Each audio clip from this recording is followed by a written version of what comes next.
번째 강의를 시작하도록 하겠습니다. 599페이지입니다. 교재 599페이지를 펴보세요. 우리가 개념 요소 중에서 국민의 권리 의무에 직접 영향이 있는 법적 행위, 이를 규율성이라고 그래요. 규율성에 관한 얘기를 하도록 하겠습니다. 법적 행위가 아니고 사실행위나 이런 것들은 행정행위가 되지 않습니다. 물론 권력적 사실행위의 경우에는 행정행위는 아니지만 처분은 될 수 있어요. 그 밖에 이에 준하는 행정작용에 포함이 돼서 처분은 될 수 있고 항고소송의 대상은 될 수 있습니다만은 행정행위는 아닌 거죠. 법적 행위여야 되니까요. 즉 규율성이 있어야 되니까.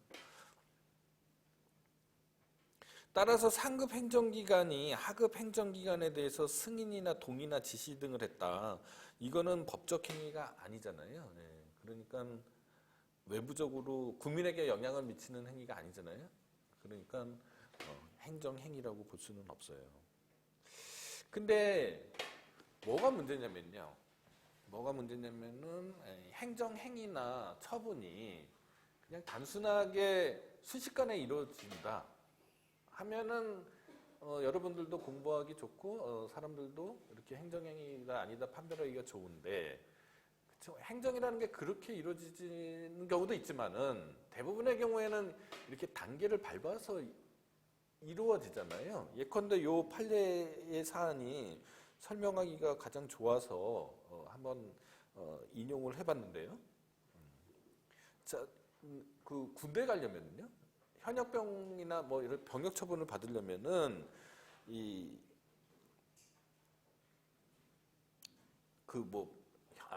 지금 병역 처분을 받는 얘기가 아니고요. 병역 기피자를 어떻게 처리할 거냐의 문제인데, 병역 기피자인지 아닌지 알려면은 공개하는 절차들이 있습니다. 여러 단계의 절차가 있겠죠. 먼저 지방병무청에서 병역의무 기피 공개심의위원회에서 심의를 거쳐야 되고요. 지방병무청에서 병역의무 기피 공개심의위원회 심의를 거쳐서 지방병무청장이 병역 기피자 대상 결정을 하고, 그 결정에 따라서 병무청장이 병역 기피자로 공개 결정을 하고요. 그 결정의 후속 조치로서 실제로 인터넷 같은 데 병역 기피자로서 인적 사항들이 공개되는 그런 절차를 거치게 됩니다. 그죠? 그러니까 여러 단계의 4단계, 5단계의 절차를 거치게 된다. 지방병무청에서 뭐 심의가 있고요. 그 다음에 지방병무청장이 공개 대상자 결정이 있고요. 공개 대상자 뭐 결정이 있고, 그 다음에 뭐 병무청장이 공개 결정을 하고요. 그 공개 결정에 따라서 공개 조치가 이루어진단 말이죠. 그러면은 이런 일련의 과정 중에서요, 어느 게 행정행위냐는 거죠. 어느 거를 가지고 항고소송을 제기해야 되나가 문제입니다. 예컨대 어떤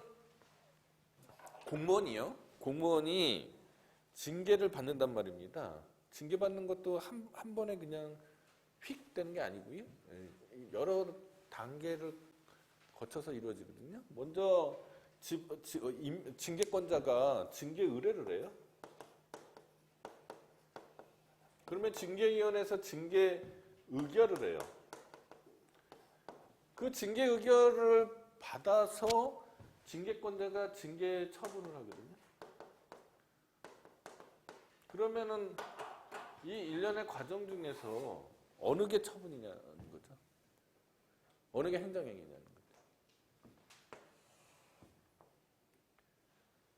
이 과정 중에서 국민의 권리 의무에 직접 영향을 미치는 게, 예컨대 징계권자가 징계위원회에 이 사람 좀 징계에 대해서 심의 좀 해주십시오 하고 징계 의뢰를 했다. 이 단계에서 그 공무원이 징계를 만약에 정직 2개월이라면 정직 2개월을 받는 것은 아니죠.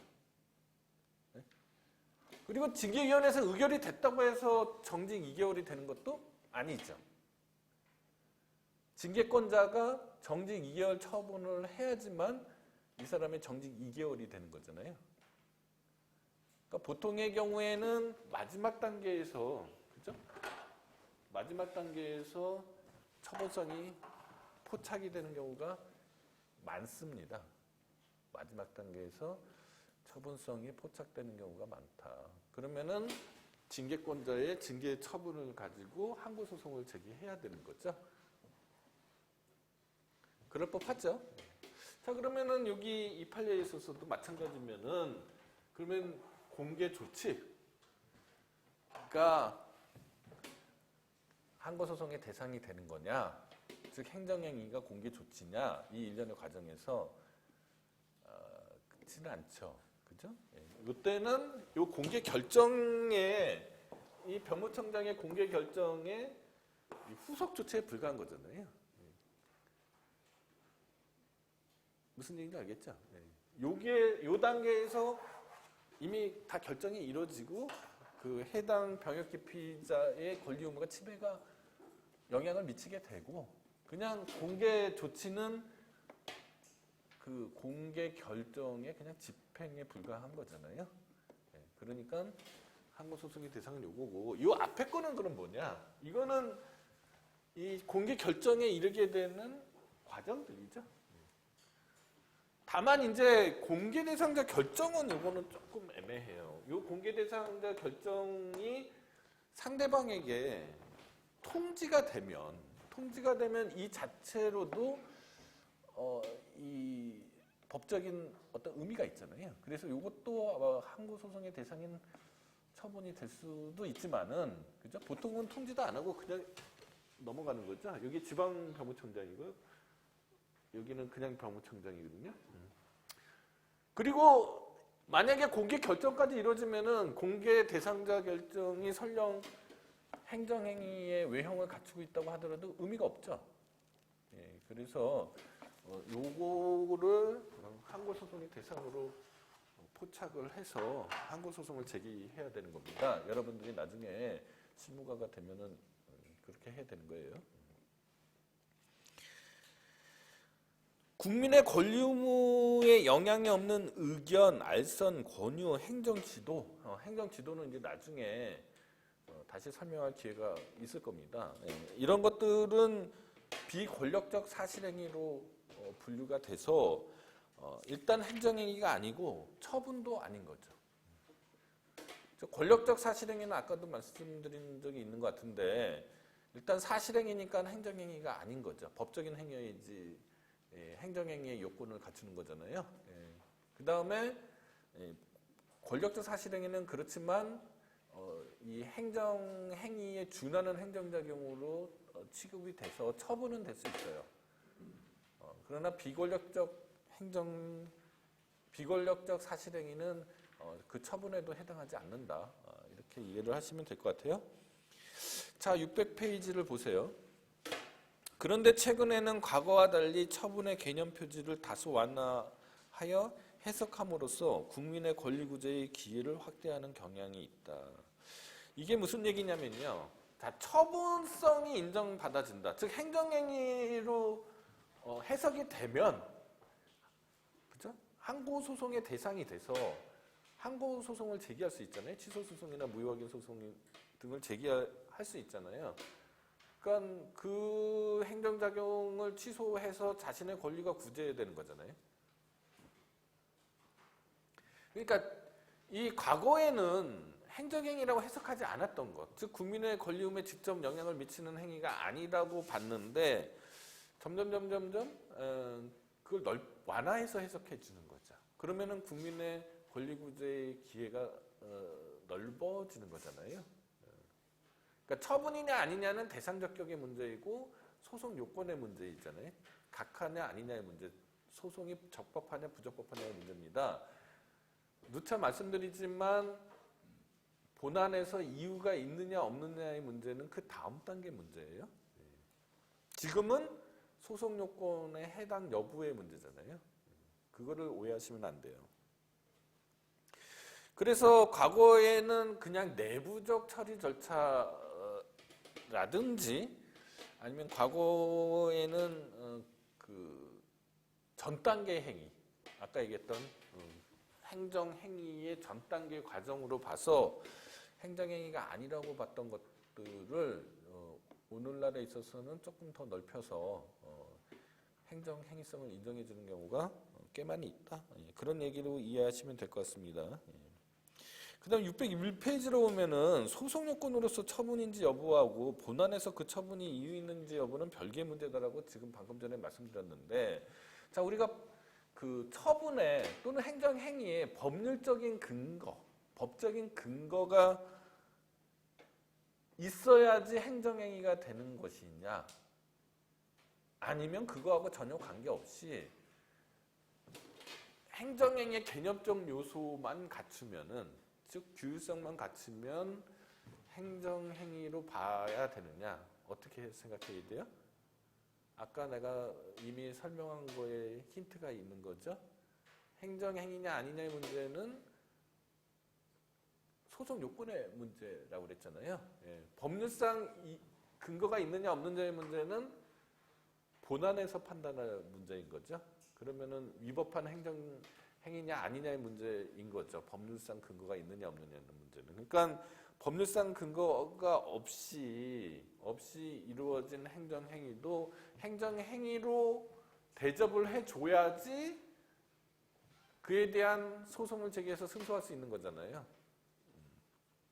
그런 얘기입니다. 따라서 그 법적인 근거라고 취급받지 못하는 행정규칙에 근거한 행정행위도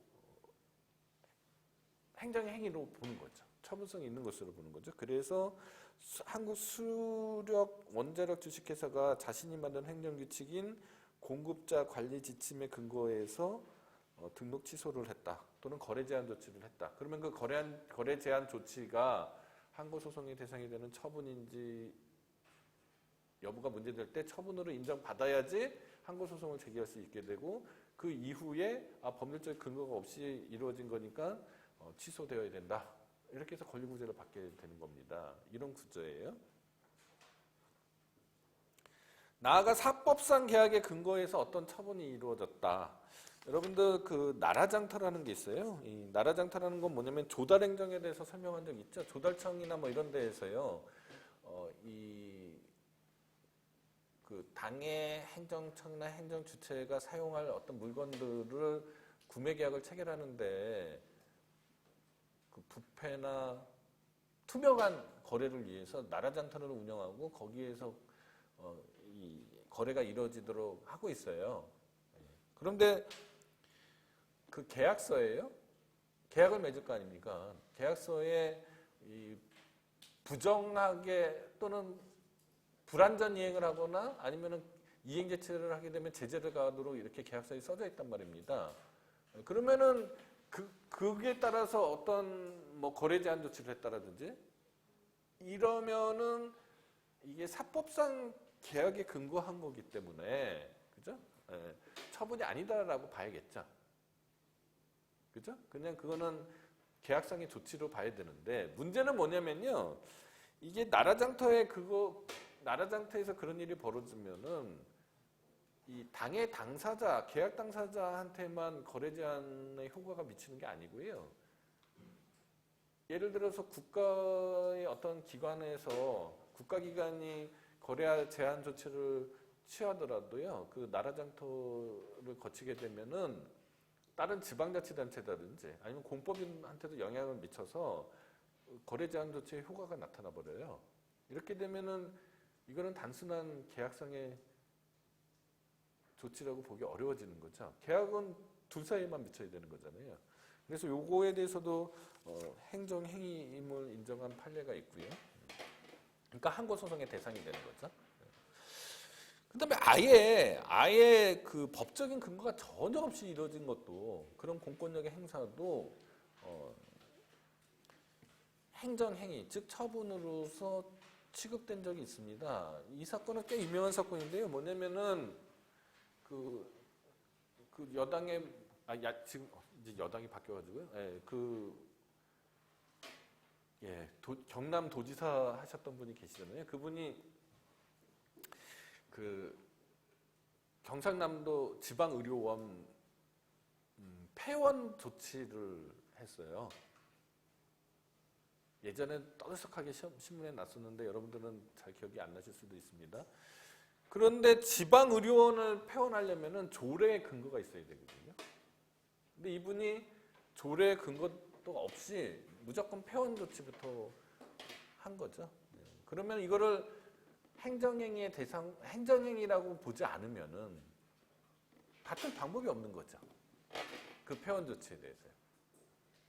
그렇지만 아까도 말씀드렸듯이 법적인 근거가 있느냐 여부와 국민의 권리 의무, 즉 규율성을 가졌는지 여부는 별개의 문제라고 말씀을 드렸잖아요. 그러니까 그 폐원 조치를 행정행위로 봐서 항고소송의 대상으로 봐야 되는 거죠. 그래서 항고소송을 제기했습니다. 근데 결국은 각하가 됐어요.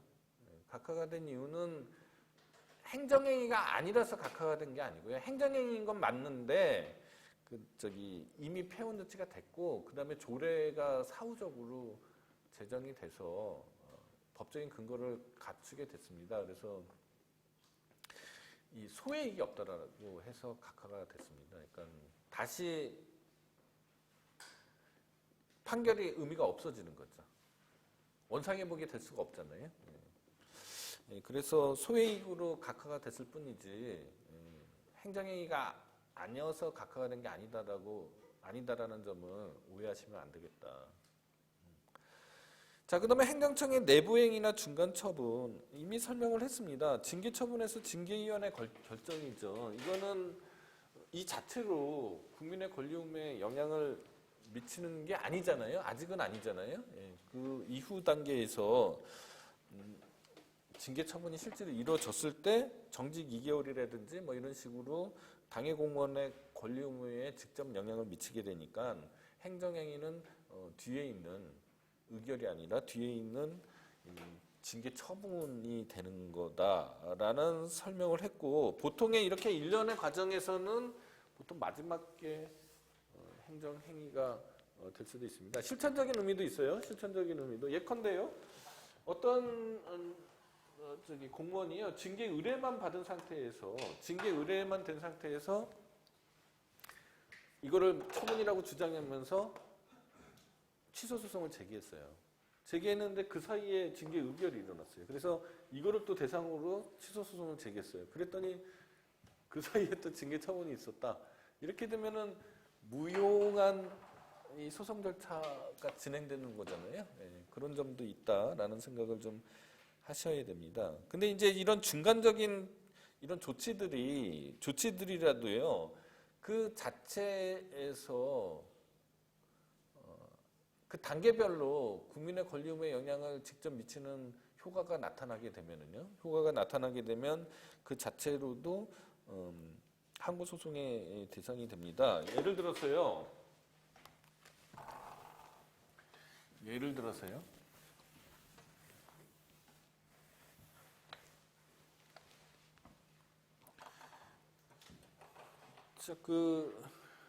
여러분들 철거 명령을 했어요.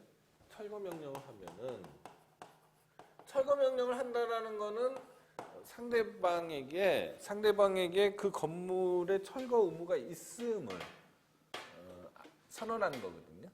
그러니까 자진해서 철거할 의무가 있다. 너는 철거할 의무가 있다라는 거를 부과하는 거죠. 그런 건 이제 하명이라고 해요. 나중에 이제 다시 설명하도록 하겠습니다. 이 철거 명령이 있었으면은 자진해서 철거를 해야 되는데 철거를 안 했을 경우가 문제잖아요, 스스로. 그러면은 대집행 절차가 이루어져야 되는 거죠. 대집행 절차의 첫 번째 단계가 계고라는 게 있어요.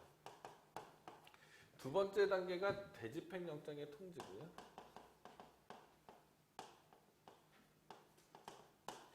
세 번째 단계가 대집행의 실행이에요. 네 번째 단계가 이제 비용 청산. 원래는 이 철거 명령을 받은 사람이 철거를 해야 되는데 지금 행정청에서 철거를 대신해 줬잖아요. 그러니까 그 비용을 정산해야 돼요. 이거 계속 설명할 거니까요. 오늘 다 이해 못 하셔도 돼요. 자, 그러면은 이 철거 명령도 법률 효과가 발생해요. 그렇죠? 상대방에게 철거 의무가 생겼잖아요. 그렇죠? 법률 효과가 발생하고, 자, 계고도 이게 이른바 준법률행위적 행정행위라고 하기는 하는데, 이 계고 자체도 이제 집행행위의 시작을 알리는 거기 때문에 이것도 법률 효과가 발생한다고 보는 거거든요. 대집행 영장의 통지도 마찬가지고요. 대집행의 실행은 이건 사실행위지만 권력적 사실행위니까 행정행위는 아니지만 처분성은 있거든요. 그래도 비용 청산금 비용 제공 의무가 생기잖아요. 그러니까 이것도 처분 또는 행정행위입니다. 자, 그러면은 양자의 차이가 뭐예요? 자, 일단 행정행위가 단순하게 이루어지지 않는다라는 건 제가 여러분들한테 설명을 했어요. 많은 행정행위가, 상당 부분의 행정행위가 단순하게 이루어지지 않고 단계를 거쳐서 이루어진다라고 설명을 했습니다. 자, 근데 똑같이 단계를 거치는데요. 똑같이 단계를 거치잖아요. 궁극적으로 하나의 목적이 달성되는 거겠죠? 그렇잖아요. 예. 근데 요 1번 타입의 이 행정 과정은 하나의 법률 효과가 나타나는 거죠. 그랬을 때 뭐가 처분이냐, 뭐가 행정행위냐가 쟁점이 되는 거죠. 근데 이번 타입의 경우에는 각각이 행정행위가 되는 거죠. 각각이 행정행위가 되는데, 예컨대 철거 명령에 하자가 있었단 말이죠. 위법한 철거 명령이라고 주장을 해요, 어떤 사람이. 그랬을 때 항고 소송은요, 특히 취소 소송은 제소 기간에 제한이 있어서 문제입니다. 90일 이내에 소송을 해야 되거든요. 나중에 여러분들 행정전선법 시간에 배우겠지만, 이 취소 소송은 항고 소송 중에 가장 포션이 큰 게 취소 소송이거든요. 전체 행정 소송의 한 70% 이상이 취소 소송입니다. 취소 소송은 제소 기간에 제한이 있어요. 90일 이내에 소송을 제기해야 돼요. 처분이 있음을 안 날로부터 90일 이내에 소송을 제기해야 돼요. 그런데 90일이 지났어요. 철거명령이 위법하다고 주장하는 사람이 철거명령 취소 소송을 제기했었어야 되는데 90일이 지났습니다. 자, 그럼 개고 단계 왔어요. 그럼 개고 처분 취소 소송을 제기해야 되는데 개고 처분에는 위법성이 없어요. 이랬을 때 일단 철거명령 취소 소송은 제기할 수 없잖아요. 90일이 지났으니까요. 주거나 산하 개고 처분 취소 소송을 제기해야 되잖아요. 개고 처분 취소 소송을 제기했을 때 철거명령의 위법성을 들어서 개고가 위법하다라고 주장을 할 수 있냐? 없냐는 문제죠. 할 수 있다라고 하면은 사실상 철거명령 취소 소송이 돼서 제소기간을 둔 의미가 없어지죠. 할 수 없다고 하면 어떻게 돼요? 그러면은 이 사람의 권리구제가 안 되는 거잖아요. 딜레마죠. 뭔가 기준이 있어야겠죠. 궁금하죠. 궁금하면은 중간고사 이해 가능하겠습니다. 이 부분은. 이거를 선행행위의 수행행위에 대한 구성력 문제, 뭐 규준력 문제 또는 하자 승계 문제라고 그래요. 지금 말씀드리고 싶은 거는 지금 강의하는 거는 요 문제죠. 그죠? 요 문제는 어느 게 행정행위냐를 찾는 게 문제고요. 요 문제는 중간고사 이후에 강의할 내용인데 이거는 하자 승계 문제가 발생하게 되는 거죠. 각각의 처분인데. 근데 지금 설명은 요거에 대한 거고 이게 행정행위다. 요걸 찾아내야 된다라는 게 이제 첫 번째 쟁점이고 두 번째는 이거는 아니지만 과거에는 요 중간 과정에 있는 것들이 법률 효과가 없다고 해서 그냥 내부 과정이라고 해서 행정행위로 보지 않았는데 점점 보게 되는 경향 하에 있다라는 게 두 번째 설명인 거예요. 그것까지 아까 설명을 했어요.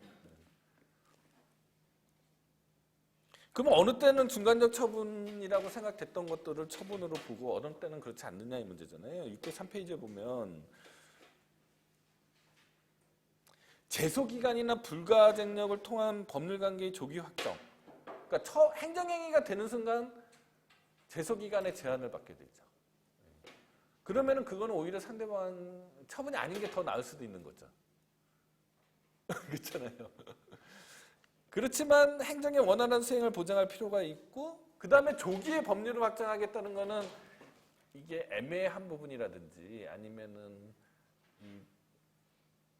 빨리 법률관계를 확정시켜서 시키는 방법은 취소소송을 제기해서 법원의 판단을 받아보는 거잖아요. 예. 그렇기 때문에 과거에는 행정행위라고 보지 않았던 것들을 행정행위로 보는 경향하에 있다. 이런 설명을 한 겁니다. 예. 부분허가가 있어요. 이것도 계속 비슷비슷한 얘기들이에요. 예전에 한번 제가 신뢰보호 원칙을 설명할 때요. 그 폐기물 처리업에 대해서 설명한 적 있었죠? 그때 폐기물 처리업 시설을 다 갖추고 난 다음에 그 폐기물 처리업 영업허가를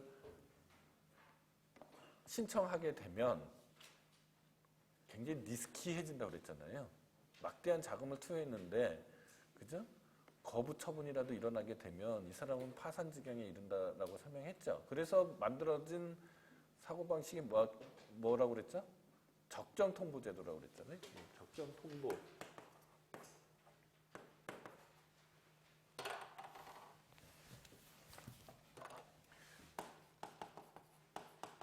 적정통보를 그러니까 뭐 사업 계획서라든지 뭐 이런 것들을 먼저 행정청에 제시해서 행정청이 뭐 이대로 하면은 나중에 큰일 없으면 큰 문제 없으면은 허가를 내주겠다 이렇게 적정 통보를 해주면은 이 사람이 이 적정 통보를 받으면은 본 영업 허가를 신청하는 거죠. 그러니까 이 적정 통보는 그냥 법률상 의미 없는 것이다라고 생각할 수도 있지만은 이 본 영업 허가를 신청할 수 있는 자격을 획득하는 거잖아요. 그러니까 부분적인 허가로 봐서 행정행위로 인정을 해준다. 뭐 이런 얘기예요. 이런 스토리들이고요. 다 유사한 얘기들입니다. 근데 이제 다만 이런 게 있어요. 확약이라는 게 있습니다. 나중에 이제 여러분들한테 또 강의를 할 일이긴 한데 이 행정청이요. 장래에 일정한 처분이나 불처분을 약속하는 의사표시를 확약이라고 그래요. 예컨대 뭐를 생각하시면은 이해가 하기가 쉬우냐면 가허가 같은 거를 생각하시면 되는데요. 그거는 그 가허가 자체가 허가는 아니잖아요.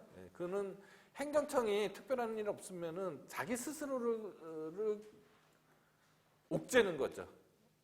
자기 스스로 다 특별한 사정이 없으면은 허가 신청을 하면 내가 내줄 거야 라는 스스로에 대한 약속으로 보는 겁니다. 근데 행정행위가 되려면은 국민에 대한 권리의무에 직접적인 영향을 미쳐야 되는 거잖아요. 아직 그 단계까지 안 간 거잖아요. 그래서 이런 확약은 행정행위가 아니다라고 보는 게 판례입니다. 다만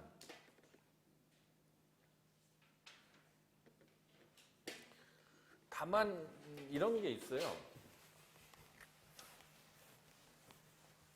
예컨대 원자 소송할 때 제가 설명을 해드렸는데요. 자, 그러니까 A라는 사람이 있고 B라는 사람이 있고 어건을 한 사람한테만 내줘야 돼요. 한 사람한테만. 그래서 A가 90점을 맞았고 B가 80점을 맞았고 C가 30점을 맞았다고 치자고요. 근데 과락이 40점이라고 이건 그냥 여러분한테 강의하기 쉽게 해서 사안을 단순화시키고 비튼 겁니다. 그렇다라고 가정을 했을 때요. 가정입니다. 물론 실제 사례도 있어요. 실제 사례지만 이렇게 단순하진 않아요. 자, 그러면 행정청이 A에게 우선순위를 줄 거 아닙니까? 그죠? 특별한 일 없으면 A한테 면허를 주겠죠.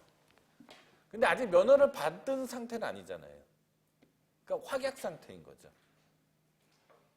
그러면은 B는 뭐 특별한 일 없으면 자기는 면허가 거부되겠죠. 그러니까 우선순위 결정 단계에서 항고소송을 제기하게 되면 법원으로서는 각하를 합니다. 확약 단계에 불과한 거기 때문에 아직 국민의 권리 의무에 영향을 미치지 않았다는 거죠. 그러면 실제로 A가 면허를 받고 B가 면허를 못 받았을 때 그때 소송하라는 얘기예요. 근데 C의 입장에서는 이 사람은 안 되는 거잖아요, 아예. 우선순위 결정 단계에서 벌써 자기는 우선순위에서 탈락했잖아요. 이 사람은 어떻게든지 이미 지금 단계에서 불허가 결정이 난 거나 다름없는 거죠. 그러니까 이 사람은 항고소송을 제기할 수 있습니다.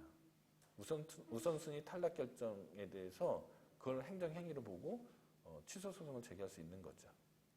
이런 이치입니다. 자, 그 다음에 행정계획이에요. 이것도 나중에 여러분들이 이제 그 행정입법론 지나서 그 밖에 행정작용 중에서 행정계획이라는 행정작용 형식이 있어요. 행정계획은 도시계획을 생각하시면 됩니다. 도시계획이 가장 대표적인 행정계획의 일종이거든요. 근데 도시계획에는 이 국토계획법에 보면은요, 국토계획법에 보면은 기본계획하고 도시군 기본계획이라는 게 있고요. 도시군 관리계획이라는 게 있어요. 자, 서울을 예를 들면요. 예컨대 서울이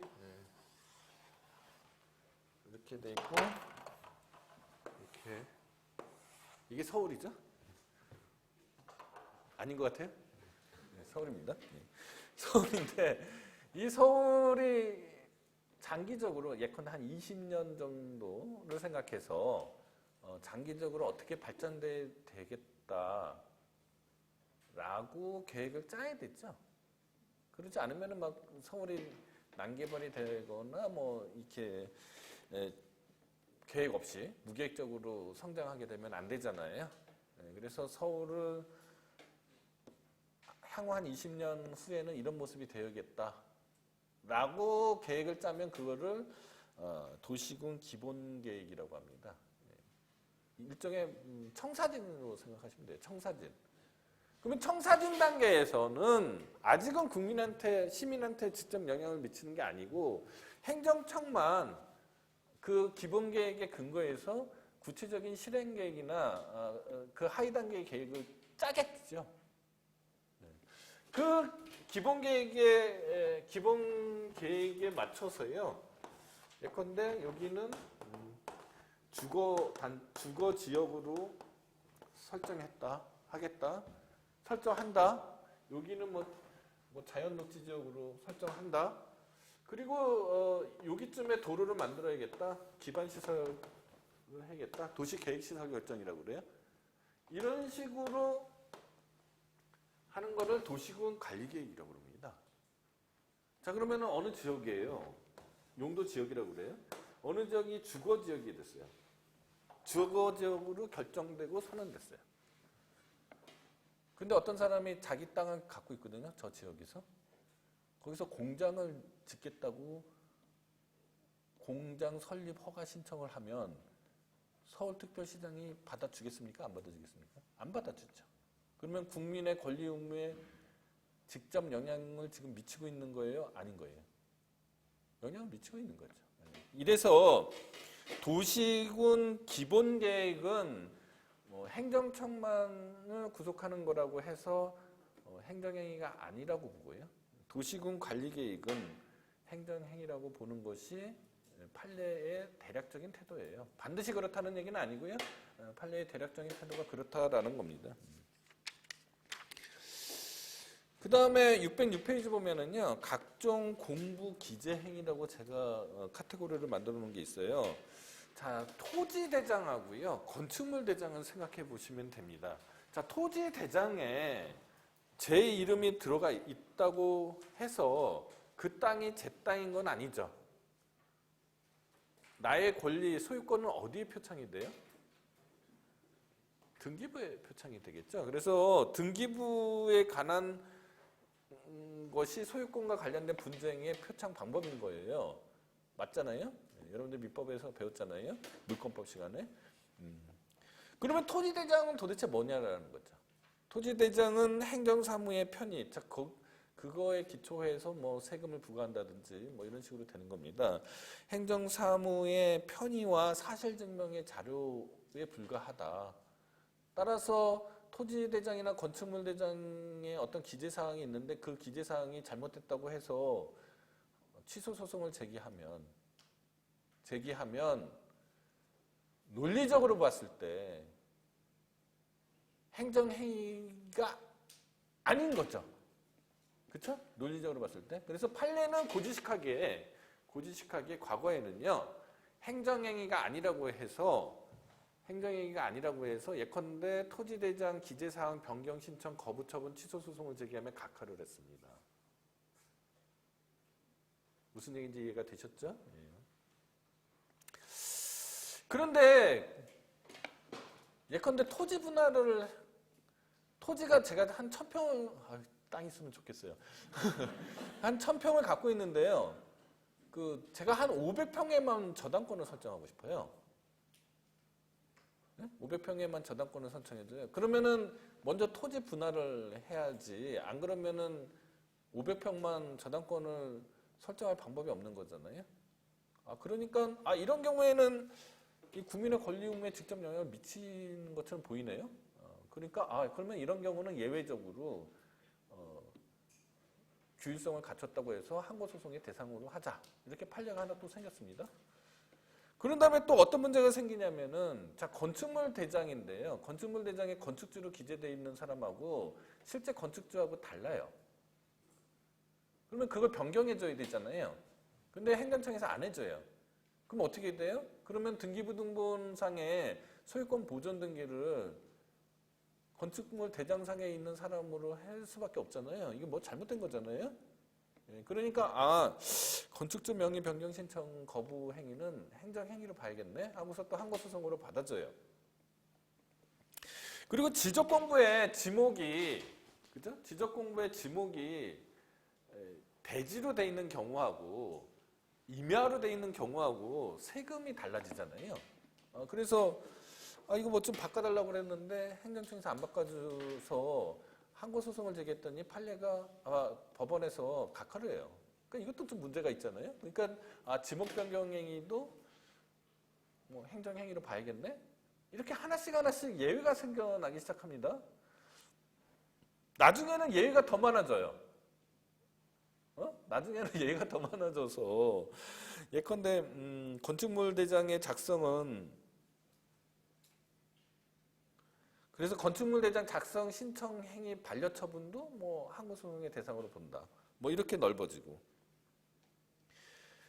지적공부 소관청이 토지 대장을 직권으로 말소한 행위도 항고소송의 대상으로 본다. 뭐 이런 식으로 점점 넓어지다가 자 무허가 건물 대장에 대한 등재 요건 오류로 인해서 무허가 건물 대장에 의해서 삭제한 행위라든지 아니면 행정청이 토지 대장에서 소유자 명의 변경 신청을 거부한 행위는 이거는 소유권 확인의 소송을 제기해야 되는 문제이기 때문에 이게 단순히 이걸 또 항고소송으로 하게 되면 중복된 소송이 되잖아요. 그러니까 이것도 안 될 것 같아요. 이렇게 되다 보니 이제 엄청나게 헷갈리게 됐습니다. 어떤 거가 항고소송의 대상이 되는 건지 어떤 거가 항고소송의 대상이 아니고 되는 건지 이렇게 되다 보니까 굉장히 어려워졌다. 일률적으로 말할 수 있는 거는 하나도 없게 돼버렸습니다. 그래서 원론적으로만 말씀을 드리면요. 당의 공부의 성격이 원칙으로 돌아가세요. 행정사무의 편의와 사실 증명의 자료의 의미만 있다. 이렇게 되면은 이거는 규율성이 없다고 해서 항고소송의 대상이 아니게 되는 거고요. 그러나 그것이 실제적으로 해당 국민의 권리 의무에 영향을 미치게 되면 그러면은 규율성을 인정해서 행정행위로 대접한다. 뭐 이렇게 이해를 하시면 될 것 같습니다. 그 다음에 이제 비권력적 행위로서의 경고의 문제인데요.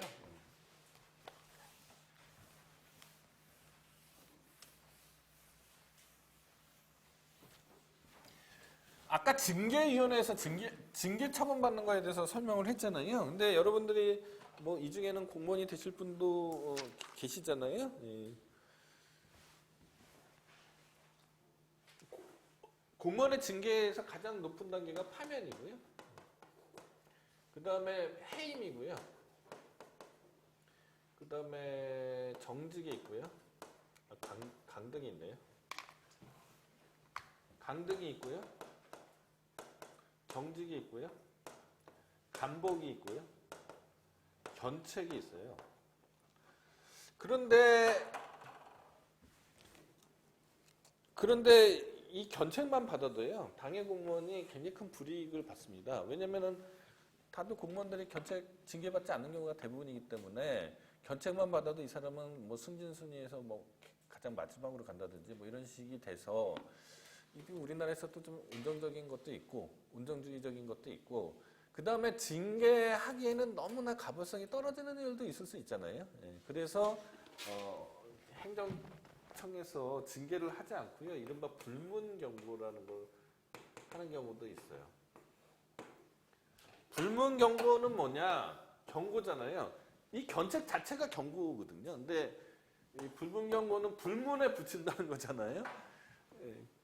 그래서 이제 불문경고를 했어요. 하면은 이 불문경고는 기분만 나쁜 것이지 법정 징계는 아니잖아요. 그러니까 원칙적으로 이 불문경고는 행정행위가 아닌 거죠. 기분 나쁘다고 소송할 수는 없잖아요. 그런데 지방자치단체에서 그래도 뭐 불문경고를 받으면은 뭔가 아무것도 안 받은 사람하고 뭔가 차별을 좀 둬야 되는 거 아니냐 해서 지방자치단체별로요, 뭐 행정규칙으로요, 행정규칙으로 불문경고를 받으면은 이 상 받은 거 하나 하고 이렇게 뭐라고 그럴까요? 상쇄한다.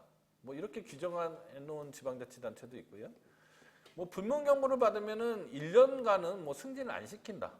뭐 이런 식으로 규칙으로 만들어 놓은 경우도 있습니다. 그럴 수도 있잖아요.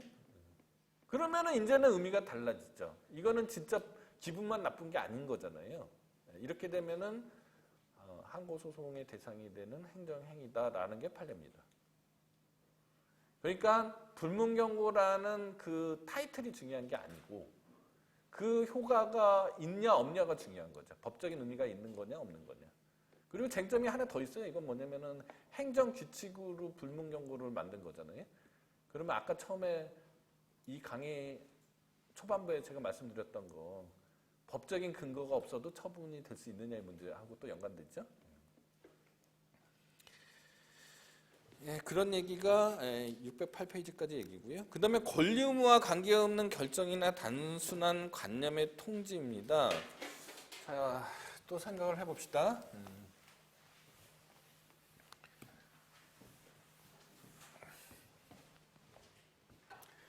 자, A라는 사람이요. 성북세무서장이 있어요. 성북세무서장으로부터 과세처분 100만 원 처분을 받았습니다. 그래서 A가 100만 원을 납부했어요. 납부했는데 A가 생각하기에 이 100만 원의 과세처분은 무효라고 생각을 해요. 무효라고 생각합니다. 그러면은 소송법적으로 이 과세처분 무효 확인 소송을 제기하거나 아니면은 민사소송으로 100만 원 냈으니까요.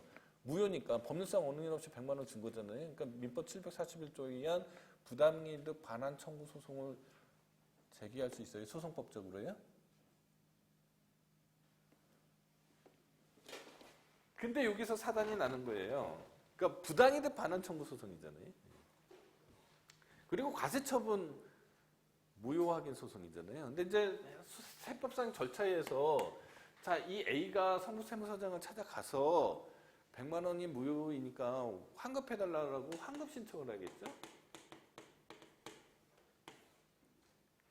그러면 성북세무서장이 환급을 해주면은 문제가 없는데 거부를 하겠죠.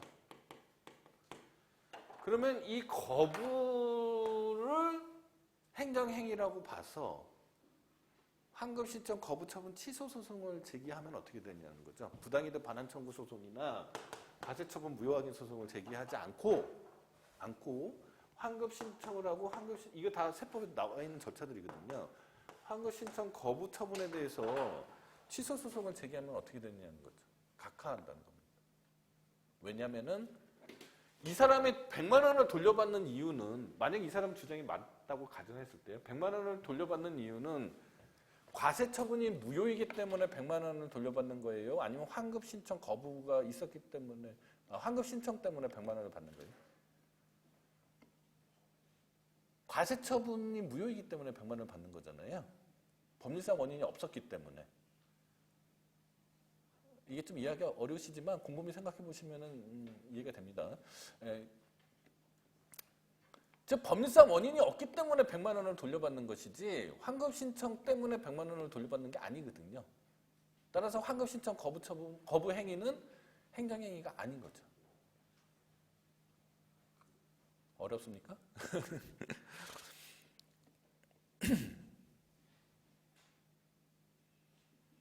그러면 또 하나 더 예를 들어볼게요. 뭐 소재는 완전히 다르지만 똑같은 법리예요. 자, A라는 사람이요, 공무원이에요. 공무원이에요? 공무원인데 이 A가 이제 2022년 3월 2일 날 공무원이 됐어요. 공무원이 되기 전에 전과가 있었습니다. 근데 임용이 안 될 사람이 임용이 된 거죠. 임용 결격 사유라고 하거든요. 또는 공무원이 된 이후에 중대한 범죄를 저질러서 뭐 집행유예 판결을 받았어요. 근데 그걸 모른 척하고 있었어요. 그랬다가 임용권자가 2027년 3월 1일 날 이 사실을 발견했어요. 발견을 해서 이제 내일부터 나오지 말라고 그랬어요. 인사발령을 냈거든요.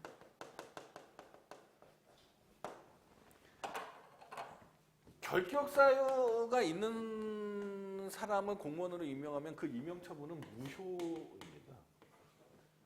무효예요. 공무원이 된 이후에 결격사유가 생기면은 당연 퇴직이에요.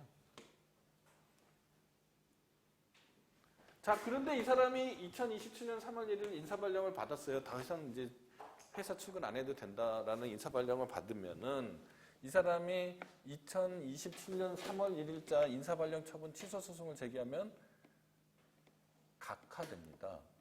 왜? 이 사람이 공법상의 근로관계가 해소되는 이유가 이 인사발령 때문에 해소되는 걸까요? 아니면은 이런 결격사유가 생겼기 때문에 범죄 행위를 저질렀기 때문에 공법상의 근로관계가 해소되는 걸까요? 후자죠, 후자. 네. 이거는 그냥 그걸 발견했으니까 이제 나오지 말라라는 통지에 불과한 거잖아요. 관념상의 통지 뭐 이런 거잖아요. 네. 즉 법적 행위여야지만 행정행위가 되고 처분이 될 수 있다는 겁니다. 그 얘기를 지금 계속 얘기해드리는 거예요. 예를 달리하면서 지금 설명하고 있는 거예요. 그 다음에 609페이지 보면은요, 질의회신이나 진정에 대한 답변이에요. 법령의 질의 해석 질의에 대한 답변, 진정사건이나 청원에 대한 처리 결과 통보는 그 자체로 국민의 권리 의무에 영향을 미치는 것이 아니기 때문에 처분이 아니라고 보는 거고요. 민원 사무 처리에 관한 법률에 대한 사전 심사 결과 통보도 마찬가지다. 그렇지만 이게 거부 처분이냐 아니냐가 상당히 실제 문제에 있어서는 헷갈리게 되고, 거부 처분인데 관한 얘기는 다음 시간에 설명을 하도록 하겠습니다. 그 다음에 처분으로서 외형을 갖출 것, 즉 행정행위로서 외형을 갖출 것. 행정행위로서의 외형조차 갖추지 못하면은 처분의 부존재이지 처분의 무효가 아니라고 보는 거거든요. 예컨대요. 자, 어떤 공무원이 처분서를 만들어서 자기 책상 서랍에 넣어놓고 있는 상태예요. 이건 아직 행정행위라고 볼 수 없는 거죠. 근데 이 사람이 그 처분 서면을 우편으로 송달했는데 부적법하게 송달이 됐습니다. 그러면은 처분으로 성립은 했지만 하자가 있는 거죠. 그런 차이가 있다는 걸 말씀드리는 거예요. 그 다음에 이거는 행정행위의 문제는 아니고 처분의 문제인데요. 행정소송 외에 다른 불복 절차가 마련되어 있지 않을까. 이거는 격가지로 그냥 또 설명을 해드립니다. 이건 지금 행정행위 설명하는 거지 처분 설명하는 게 아니기 때문에 지금 강의 내용에 포함돼서는 안 되지만 어차피 뭐 설명한 김에요. 예컨대 검사의 기소예요.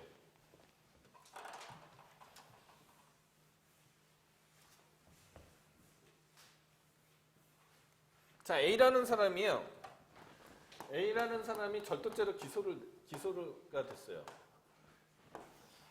자, A의 법률관계를 해소시키는 거, 이 법률상 위기를 해소시키는 방법은 무슨 소송이에요? 형사소송이죠. 이게 생각해야지 답이 나오는 문제는 아니잖아요. 그냥 답이 나와야 되잖아요. 형사소송이죠. 근데 조금 넌센스 퀴즈입니다. 검사가 기소를 했을 거 아닙니까? 이 기소에 따라서 이 A의 법률관계에 중대한 영향을 미치죠. 그러니까 이 검사는 행정청이죠. 검사의 기소 처분, 취소 소송을 서울행정법원에 제기할 수도 있죠. 이 A는요, 검사가 기소한 것에 대한 형사재판에서 무죄 판결을 받아도 되고요. 그죠? 검사의 기소 처분, 취소 소송을 행정법원에 제기해서 이겨도 되는 거죠. 기소 처분이 취소되면 되잖아요. 끄덕이시면 안 되죠. 이 공법상 분쟁에 관한 일반 소송은 행정소송인 거고요. 형사소송은 거기에 대한 특별소송이라고 생각하시면 됩니다. 그러면 특별소송이 인정되면 특별소송을 해야 되는 거죠. 마치 일반법하고 특별법하고 관계를 생각하시면 됩니다. 그런 것이 뭐 불기소 결정도 있고 과태료 처분도 있고 뭐 등등이에요. 자, 오늘 마지막으로 할 얘기입니다. 아까 말씀드렸다시피 특히나 계약으로 형성된 법률관계를 해소하는 일방적 행위가 이게 계약상의 조치이냐 아니면 행정행위 또는 처분이냐 이게 판별하기가 보통 일이 아니다. 그죠? 여러분들이 상상해도 쉽지 않을 것 같죠? 왜냐면 같은 단독행위처럼 보여서 그래요. 자, 어떤 경우에 그러면 처분이라고 보고 어떤 경우에는 처분이 아니라고 봐야 되느냐 이 판별 기준을 일률적으로 설명하기가 상당히 어렵게 되어 있습니다. 그래서 판례는 두루뭉실하게 구체적인 사건에서 관련 법령의 내용과 취지, 그 행위의 주체, 내용, 형식, 절차, 그 행위와 상대방 등 이해관계인이 입은 불이익과의 실질적인 관련성, 그리고 법치행정의 원리와 당의 행위에 관련한 행정청 및 이해관계인의 태도 등을 참작하여 개별적으로 결정할 수밖에 없다. 뭐 궁여지책인 판시인 것 같아요. 다만 행정청이 그 행위를 하면서 어떠한 절차나 형식을 거쳤느냐도 이 처분인지 아닌지를 판별하는 중요한 판단 자료는 될 수 있겠죠. 예를 들어서 행정청이 어떠한 행위를 하면서 행정절차법에 따라서 그 행위를 했다거나 아니면은 행정절차법에 규정된 대로 이 조치에 대해서 불복이 있으면 행정심판이나 행정소송을 제기할 수 있다라고 안내를 해줬다거나 이렇게 되면은 행정행위라고 해석해도 무방하는 경우가 많죠. 그렇게 이해를 하시라는 겁니다. 네, 오늘 강의는 여기까지 하도록 하겠습니다. 감사합니다.